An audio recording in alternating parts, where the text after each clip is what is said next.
Capung merupakan hewan yang berpenampilan indah dan menarik. Namun, mereka sebenarnya predator ganas dengan rahang tajam, penglihatan hampir 360 derajat dan dapat terbang mundur. Sebelum kita lanjutkan membahas tentang capung, jangan lupa di-subscribe channel Sultan ya kawan. Karena Sultan anak desa akan selalu menampilkan video-video tentang kehidupan di desa. Capung juga salah satu serangga yang menghuni bumi ini. Mereka telah melalui berbagai tahapan evolusi hingga dapat menyempurnakan kemampuan terbang dan menjadi makhluk cantik nan menakjubkan. Sejarah capung. Proses evolusi serangga dibagi menjadi 4, si capung ini muncul pada tahap yang kedua, yaitu tahap Paleoptera. Tahap pertama, yaitu evolusi serangga tak bersayap atau dikenal dengan tahap Apterigot, yakni serangga paling sederhana, tidak memiliki sayap, bernapas menggunakan trakea, dan tidak mengalami metamorfosis, sehingga hal ini berakibat pada perkembangannya yang tidak seimbang. Dengan tahap ini terjadi pada periode pertengahan Devon, yaitu sekitar 359 juta tahun yang lalu. Kemudian tahap kedua, yaitu zaman Paleodictyoptera, periode ini terjadi sekitar 300 juta tahun yang lalu dengan pertama kali ditemukan fosil serangga bersayap dengan dari waktu ke waktu capung mengalami diversifikasi, sehingga hanya tersisa 3 subordo hingga saat ini, yaitu Anisoptera, Zygoptera dan Anisozygoptera. Para ilmuwan, yakni Fabricius Lifting, dan Igor Sikorsky merupakan ilmuwan yang mendalami lebih mengenai si capung ini. Ilmuwan pertama, Johan Christian Fabricius merupakan seorang ahli entomologi Denmark yang dikenal karena penelitian taksonominya yang luas berdasarkan pada struktur mulut serangga daripada pada sayap mereka. Nah, nama Odonata, yang saat ini digunakan sebagai nama ordo untuk capung juga pertama kali diterapkan pada capung oleh Fabricius, 1793. Ilmuwan kedua, Maurits N. Lifting merupakan ilmuwan pertama yang datang ke Indonesia untuk meneliti capung. Dia merupakan satu-satunya ahli odonatologi yang mengunjungi wilayah Papua sebelum tahun 1990 untuk meneliti tentang habitat dan perilaku spesies langka serta spesies-spesies capung di Papua. Ilmuwan ketiga, Igor Sikorsky merupakan ilmuwan yang menjadikan capung sebagai inspirasinya dalam membuat helikopter. Terminologi capung. Odonata berasal dari kata odonto yang berarti gigi. Gigi yang dimaksud bukan seperti gigi manusia, tetapi merujuk pada struktur geligi yang kuat pada mandibula capung. Si capung merupakan predator yang ganas dengan rahangnya yang kuat. Nah, di Indonesia hanya ditemukan 2 subordo, yaitu Zygoptera dan Anisoptera.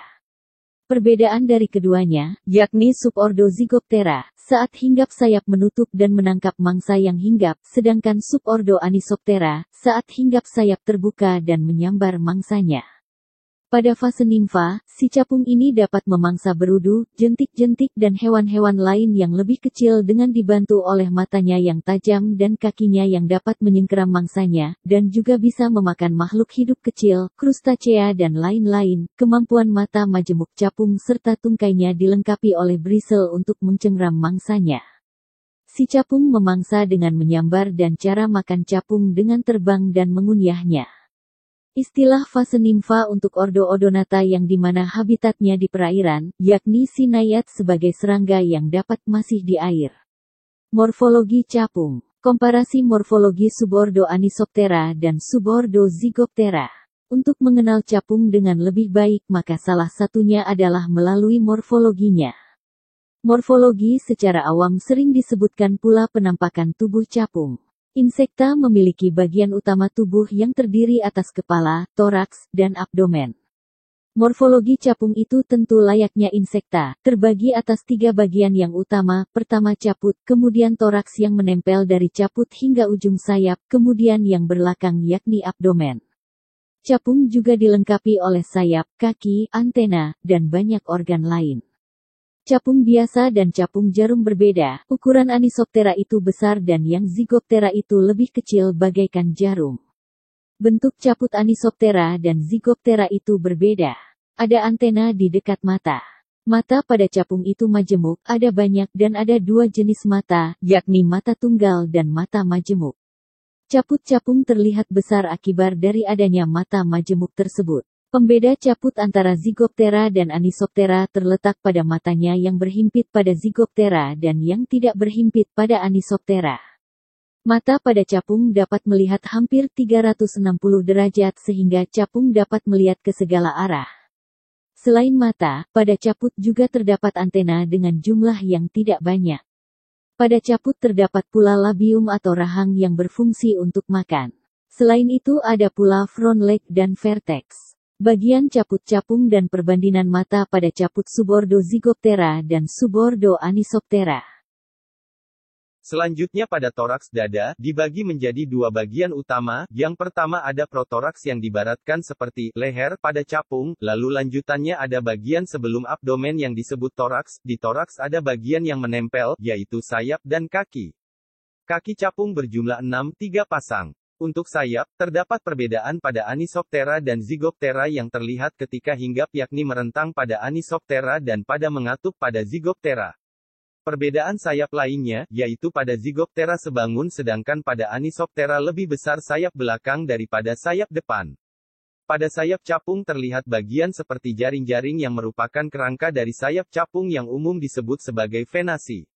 Pada venasi terdapat pula bagian hitam coklat dan seperti kotak disebut pterostigma yang fungsinya, yaitu agar seimbang saat terbang. Venasi pada setiap spesies capung itu berbeda-beda dan hal ini dapat pula dijadikan pembeda antar spesies, contohnya pada genus Orthotrum terlihat venasi pada sayap bagian kiri di dekat ujung itu terdapat motif seperti bentuk sepatu boots yang merupakan ciri dari Orthotrum tersebut.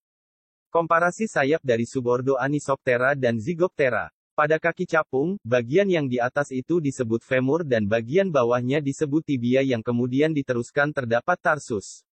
Pada kaki capung yang seperti duri atau bulu disebut bristle yang mendukung capung sebagai predator karnivora.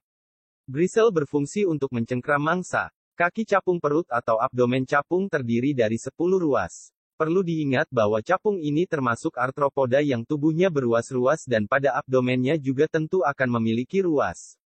Ruas pada Anisoptera terlihat lebih besar daripada Zygoptera. Selanjutnya pada abdomen capung jantan terdapat genital sekunder yang menjadi alat reproduksi untuk netting dan berkembang biak. Pada capung jantan terdapat pada anal appendage. Pada betina terdapat ovipositor pada ujung abdomennya, yang nanti akan ditempelkan pada genital capung jantan. Komparasi abdomen jantan dan betina. Capung memiliki metamorfosis tidak sempurna pada saat dewasa dan mudanya. Ia merupakan organisme akuatik samuda dan ketika dewasa melanjutkan siklus hidupnya di luar air. Saat di air, capung berfase naiad. Diketahui naiad pada capung biasa, Anisoptera, dan capung jarum, Zygoptera, berbeda bentuknya. Pada Zygoptera umumnya terlihat lebih ramping sedangkan pada Anisoptera terlihat lebih besar.